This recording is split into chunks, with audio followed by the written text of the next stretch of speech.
জমজমের জমজমের কুয়ার যে টপিক, এটা আসলে কোরআনে যেভাবে বর্ণনা করা আছে ওইখান থেকে শুরু করা লাগে। হুম তাহলে আসলে বোঝা যায় যে এটা আসলে কত বেশি স্পিরিচুয়াল। হুম হ্যাঁ, আমি একটু বলি, এটা আসলে লম্বা টপিক হয়ে যাবে, তারপরও আমি সংক্ষেপে বলি। আল্লাহ বলতেছে যে ইব্রাহিমকে আমি যতভাবে ট্রাই করছি, পরীক্ষা করছি, ততবারই সে পাশ করছে। আচ্ছা আচ্ছা এই জন্য তার লেভেল হচ্ছে, তোমার টাইটেল হচ্ছে ইব্রাহিম খলিলুল্লাহ, আচ্ছা আল্লাহর বন্ধু। এত বেশি টেস্ট এন্ড ট্রায়ালের মধ্যে দিয়ে ইব্রাহিম আলাইহিস সালাম গেছে, হুম এমন কোন টেস্ট নাই যে তারে দিয়ে করায় নাই। কি, প্রথমে তারে বাচ্চাই দেয়নি। হ্যাঁ প্রথমে তো তার মানে বিবি সারা, হুম মানে হিস্টোরিক্যালি এবং রিলিজিয়াসলি যত বুক আছে সব বুকে পাওয়া যায় তার চেয়ে সুন্দরী মহিলা পৃথিবীতেই কম এক্সিস্ট করতো। হুম? তো বিবি সারা আলাইসাল্লামকে কুনজরে তাকাইছিল তার দিকে হুম নমরুদ, ওইটা নিয়ে আমরা জানি যে তারা যখন টাচ করতে গেছে নমরুদের হাত বারবার পাথর হয়ে যাচ্ছিল, হুম পরে অপয়া বলে বিদায় করে দেয় আর কি। হুম এর প্রিভিয়াস আরো কাহিনী আছে। তো এই যে যে প্রথমে তার মানে ইব্রাহিম আলাইহিস সালাম একদম প্রথম টেস্ট হলো সে কে, তার পরিচয় কি। হুম তার বাবা হচ্ছে উপাসনালয়ের পুরোহিত। হুম উপাসনালয় কি, মূর্তি ভরা হুম মন্দির আর কি একটা, সেই মন্দিরের পুরোহিতকে ইব্রাহিম আলাইহিস সালামের বাবা। ইব্রাহিম আলাইহিস সালাম গরিব মানুষ ছিলেন না, হুম তার বাবাও গরিব মানুষ ছিল না, অনেক অঢেল সম্পদের মালিক ছিল, হুম অঢেল। এই যে ইসলামরে পোট্রে করলে যে একটু গরিবি গরিবি দেখায় না, হুম এটার 90% থিওরি ফেক, আচ্ছা এরকম না। আচ্ছা, এখন প্রথম টেস্ট হলো সে পুরোহিতের ছেলে। পুরোহিতের ছেলেরে পুরো যে কোনো একটা কারণে এই দায়িত্ব দিছে, এই মন্দিরটা আজকে রাত্রে তুমি দেখাশোনা করো। হুম সবাই চলে গেছে, চিন্তা করলো যে এইগুলারে যে পূজা করে, থিঙ্কিং দেখো, ওই সময় তার উপরে নবুয়ত প্রাপ্ত হয় নাই। হুম হুম সে চিন্তা করলো এই যে সৃষ্টি, এই যে সৃষ্টি জগৎ কোত্থেকে আসলো, এর আগের ঘটনা হুম হুম বলতেছি, যে সৃষ্টি জগৎ কোত্থেকে আসলো। দেখলো যে সূর্য, হ্যাঁ সূর্য, সব আলোকিত করে দেয়, এইটাই মনে হয় আমার খোদা। সন্ধ্যা হয়েছে, সূর্য নাই, আসছে কি চাঁদ। আচ্ছা সূর্য তাইলে খোদা না, ও তো চলে গেল, হুম হুম তাহলে চাঁদ মনে হয় খোদা। সকাল হয়েছে, চাঁদও নাই, আবার সূর্য আসছে তার মাথার থেকে এইগুলা চলে গেল যে হুম এইগুলা আসলে কোনোটাই খোদা না। তখন তার ওই যে করলো, মন্দিরের দায়িত্ব দিল, রাত্রেবেলা ও সবগুলা মূর্তি ভাঙা সবচেয়ে বড় মূর্তিটার গলায় একটা কুড়াল ঝুলাই দিল। হুম সকালে এসে বললো এই কাজ কে করছে, বলে দেখো না কার গলায় ও করছে। সবাই বুঝলো যে ইব্রাহিমই করছে। হুম সবাই বিরক্ত হইলো ইব্রাহিমের উপরে। আচ্ছা, পয়েন্ট টু বি নোটেড, এতই যদি দেখো, হুম দেখছো কন্ট্রাডিকশনটা দেখো, আহ, মানে স্ববিরোধিতা। ওরা যদি এতই কনফার্ম হয় যে ইব্রাহিম করছে, তাহলে ওরা এটাও কনফার্ম যে এই মূর্তির কোনো আসলে শক্তি নাই, হুম তারপরে পূজা করে। এবং সেম জিনিস তুমি এই কন্টেম্পোরারি টাইমেও দেখবা।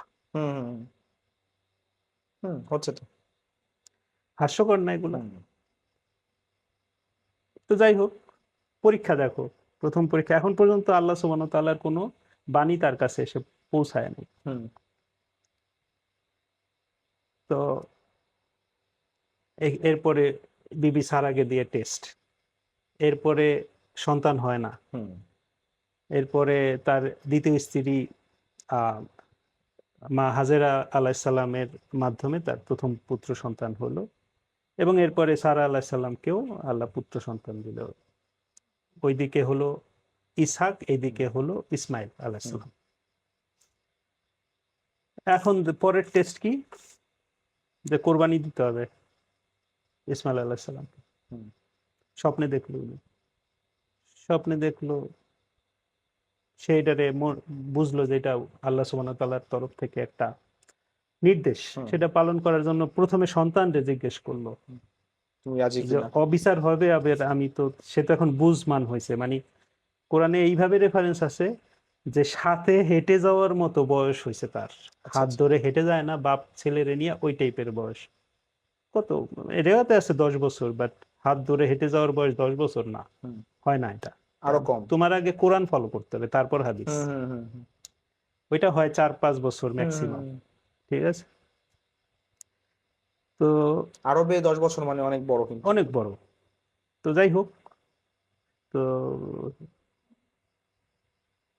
আল্লাহ তারে টেস্ট করলো, সে যখন ওই ছেলে কোরবানি দিতে যাবে হুম। ওই মুহূর্তে আল্লাহ ফেরেশতাদের দিয়ে এটারে স্টপ করাইলো, ওই জায়গায় একটা পশু কোরবানি দেওয়া হলো। এবং আল্লাহ বলল যে, আল্লাহ খুব খুশি হলো, হুম। ঠিক আছে, ইব্রাহিম আলাইহিস সালামের উপরে। আচ্ছা, এখন গেল, আচ্ছা কোরবানি তো দেওয়া বাতিল করলো, আল্লাহ এটা রহিত করলো, ভালো কথা। বা আল্লাহর এটা ফাইনাল ইন্টেনশন ওইটা ছিল না, হুম। জাস্ট একটা পরীক্ষা যে সে কি করে। হুম। যদি স্বপ্নে দেখছে ওইটা আবার, ওইটা আবার ডাইরেক্টও ছিল না। হুম। অনেকে বলে যে উম, আল্লাহ হয়তো এটা বুঝাইতে চায় না, এটা ইব্রাহিম আলাইহিস সালাম লিটারেলি নিয়ে নিছে, যেটাই হোক আল্লাহ খুশি তো হয়েছে। হইছে। আচ্ছা, তো এরপরে আল্লাহ পরীক্ষা করলো কি, যে তুমি এই ছেলে এবং ছেলের মা এদের কই মরু স্থানে গিয়া ফালাই রেখে আসো, কোথায়? মক্কা নগরে। হুম। আফগানিস্তান থেকে হুম। মক্কা নগরীতে গিয়া ফালাই রেখা, মানে ধুধু মরুভূমি, ওই জায়গায় কিছুই নাই, কিচ্ছু নাই। কিছু যদি থাকতে হয়, হুম। মানে দুই একটা গাছপালাও যদি থাকতে হয়, হুম। অবশ্যই আশেপাশে ওয়াটার সোর্স থাকতে হুম, হবে। থাকতে হবে। কোনো পানির ওয়াটার সোর্স নাই, খাবার নাই, গাছপালা নাই, কিচ্ছু নাই, ধুধু মরুভূমি। তখন পর্যন্ত ওইখানে কিচ্ছু নাই। বলছে হ্যাঁ এই জায়গায় রাখা যাও। Can you imagine? আল্লাহর উপর মানে ফুল কোন ফেস লেভেলের, হ্যাঁ, তাওয়াক্কুল না থাকলে সম্ভব? সম্পর্ক। খলিলুল্লাহ তো এমনি এমনি হয় নাই হুম। সে। আমরা কেন নামাজে, হুম। প্রত্যেক নামাজে দুরুদ ইব্রাহিম আলাইহিস ইব্রাহিম সালামের আলাইহিস সালামের উপরে পড়ি, রাসূল সাল্লাল্লাহু আলাইহি ওয়াসাল্লামের পড়ি, হুম, মানে কিয়ামত পর্যন্ত পড়তে থাকবো আমরা। এই এত সম্মান কি এমনি এমনি পাইছে? চিন্তা বিশাল ব্যাপার। মানে, মানে খুবই সুপারলেটিভ লেভেলের তাদের হুম। ক্যারেক্টার ছিল। আচ্ছা, এরপরে কি হলো? বিবি হাজেরা বলল এইটাই কি আল্লাহর সিদ্ধান্ত? বলছে হ্যাঁ। আচ্ছা ঠিক আছে, তাহলে এইটাই করেন। সেও পরীক্ষায় পাস। হুম। ইব্রাহিম আলাইহিস সালাম ফালাই রেখে চলে গেছে, কোনো কথা নাই। এরপরে বাচ্চা হচ্ছে তোমার কান্না করে, এটা কোরবানির আগের ঘটনা, মেবি, হয়তো আমি মানে সিকোয়েন্স গুলা আমি ঠিক মতো বলতে পারবো না। হুম। আচ্ছা, তো শিশু, তখন শিশু বাচ্চা। হুম। হুম। তো বিবি হাজেরা এই পাহাড় থেকে ওই পাহাড়ে যায়, ওই পাহাড় থেকে এই পাহাড়ে যায়, কিছু পায় কিনা? কিচ্ছু নাই। খাবারের কিছু বা শেল্টার টাইপের কিছু, কিচ্ছু নাই। ওই তখন ইসমাইল আলাইসাল্লামের পা দিয়ে যে আঘাত করতেছিল, করা হয়। আঘাত করতেছিল বালির উপরে, আল্লাহ সুবহানাহু ওয়া তাআলা ওইখান থেকে জমজমের পানি প্রবাহিত করা শুরু করলেন। এবং বিবি হাজেরা থামতে বললেন যে আচ্ছা পানি মনে হয় এতটুকুই দিবে আল্লাহ নাকি, হুম। আচ্ছা থাম থাম। হুম। তখন ওই থাম থামের আরবি শব্দ ছিল জাম জাম, জমজম। এই জন্য এখান থেকে জামজাম। আচ্ছা, এখন পানি তো পড়তেই আছে, তো সে বুঝলো যে এটা মানে মানে সবসময় থাকবে, হুম। অসুবিধা নাই। সে মোটামুটি একটা ব্যারিয়ারের মতো বানাইলো নিজে হুম। হাতে। হ্যাঁ, আচ্ছা পানির ব্যবস্থা হইলো। হুম। এবার অন্যান্য খাবার বা শেল্টারের ব্যবস্থা কিভাবে হবে? হুম। খুব খেয়াল করে দেখো, ওই পাশ দিয়ে যাচ্ছিল একটা কাফেলা। হুম। কাফেলার মূল ভূমি আবার খুব একটা বেশি দূরে না, আচ্ছা। আবার খুব একটা কাছেও না। হুম। তো তাদেরও পানির দরকার ছিল। তো হুম। খেয়াল করলো যে এই জায়গায় পানির একটা উৎস আছে, হুম। বাট ওই কাফেলাটা মানে এটারে বলে হচ্ছে আহলে ফিতরাত। আহলে ফাতরাতের মধ্যে হুম। আহলে ফাতরাত হচ্ছে দুই নবীর মাঝখানে যদি যে পিরিয়ডটা, এটা মানে ওই হুম সময় কোনো নবী আসে নাই, মানে আচ্ছা আচ্ছা ওদের কাছে আসে নাই, হুম মক্কাবাসীর কাছে।